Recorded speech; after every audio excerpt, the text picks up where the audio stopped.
Assalamualaikum warahmatullahi wabarakatuh. Salam guru penggerak. Pada kesempatan kali ini, saya Trifuji Lestari, calon guru penggerak angkatan ke-10 dari Kabupaten Ogan Komering Ulu, akan memaparkan kesimpulan dari refleksi pemikiran Ki Hajar Dewantara pada tugas koneksi antar materi modul 1.1.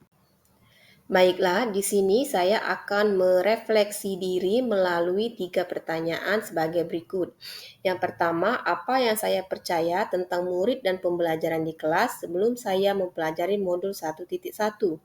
Yang kedua, apa yang berubah dari pemikiran atau perilaku saya setelah mempelajari modul ini? Dan yang ketiga, apa yang dapat segera saya terapkan lebih baik agar kelas saya mencerminkan pemikiran Ki Hajar Dewantara? Baiklah, Bapak Ibu guru hebat semuanya, saya akan menjelaskan satu persatu. Sebelum saya mempelajari modul 1.1 ini, saya beranggapan bahwa murid adalah seseorang yang dapat mengikuti apa yang diperintahkan oleh guru. Ternyata setelah saya mempelajari modul 1.1, saya sadar bahwa setiap anak memiliki kodrat alam sehingga setiap anak itu unik dan memiliki karakteristik yang berbeda.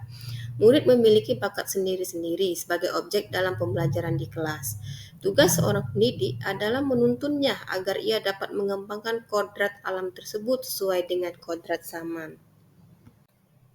Dulu, sebelum saya mempelajari modul 1.1, saya itu beranggapan bahwa semua murid dapat mengikuti cara belajar yang dilakukan oleh guru, asal ia memperhatikan penjelasan guru dan rajin berlatih mengerjakan soal. Setelah mempelajari modul 1.1, saya sadar bahwa murid seharusnya sebagai objek pembelajaran. Merekalah pemegang kendali pembelajaran. Pendidik harus memfasilitasi belajar peserta didik agar mereka dapat menjadi manusia yang seutuhnya. Kemudian, dulu sebelum saya mempelajari modul 1.1, saya beranggapan bahwa pembelajaran berpusat pada guru sebagai sumber ilmu. Ternyata pembelajaran itu seharusnya berpusat pada murid. Sebagai subjek, anaklah yang aktif dalam membangun pengetahuan sendiri. Mereka berhak menentukan sumber belajar mereka. Jadi, apa yang kita berikan kepada murid berasal dari kebutuhan murid itu sendiri. Cara mengajarkannya sesuai dengan kondisi anak dan pendekatan yang dipakai berdasarkan dunia anak. Dulu, saya beranggapan bahwa tugas guru di kelas hanyalah mentransfer ilmu yang dimiliki kepada murid. Setelah mempelajari modul 1.1, saya sadar bahwa tugas guru yang sebenarnya adalah membuat murid memahami pentingnya materi yang dipelajari, menumbuhkan budi pekerti, membantu mereka mengidentifikasi manfaatnya bagi diri sendiri, untuk kemudian diterapkan dalam kehidupan sehari-hari kepada orang banyak.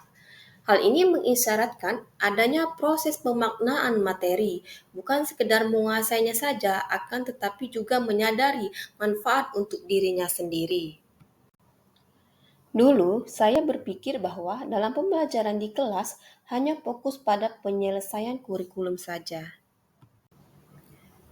Ternyata setelah mempelajari modul 1.1, saya sadar bahwa dalam pembelajaran yang penting bukan penyelesaian kurikulum dan ketuntasan belajar, namun bagaimana anak dapat mengembangkan minatnya sesuai dengan kodrat alam dan kodrat zaman.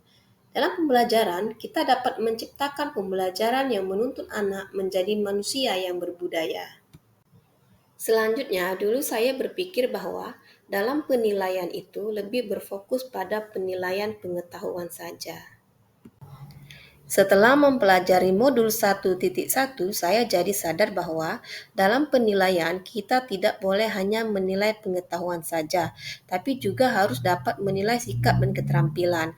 Karena ketiga penilaian ini merupakan satu kesatuan yang tidak dapat dipisahkan untuk dapat menentukan keberhasilan belajar murid dan untuk umpan balik.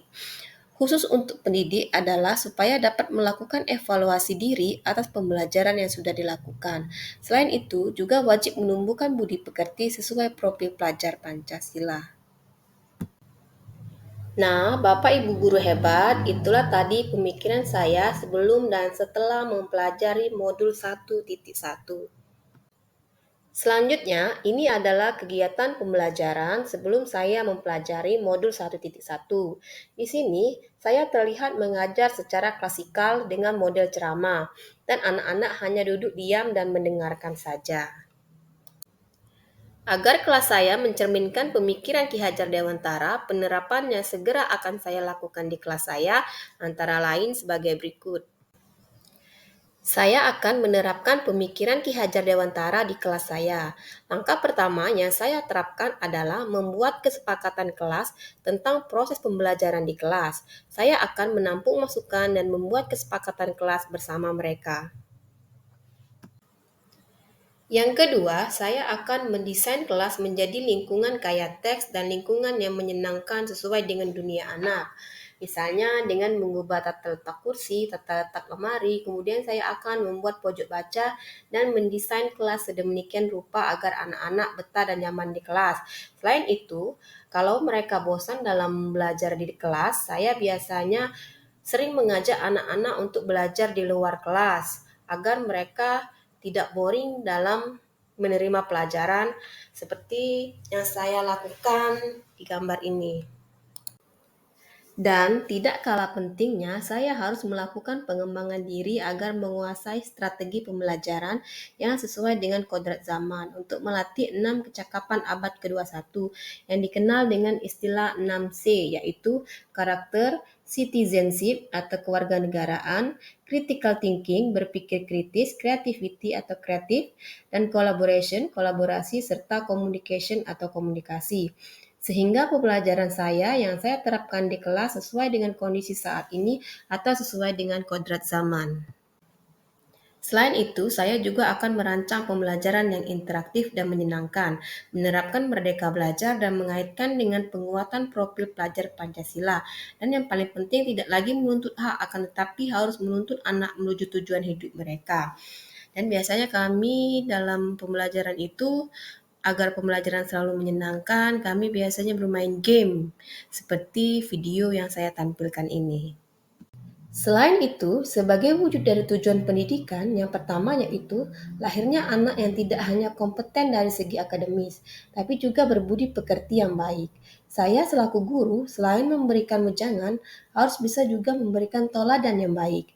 Jadi anak tidak hanya melakukan apa yang saya katakan, tapi harapannya anak mampu meneladani perilaku-perilaku baik yang saya contohkan.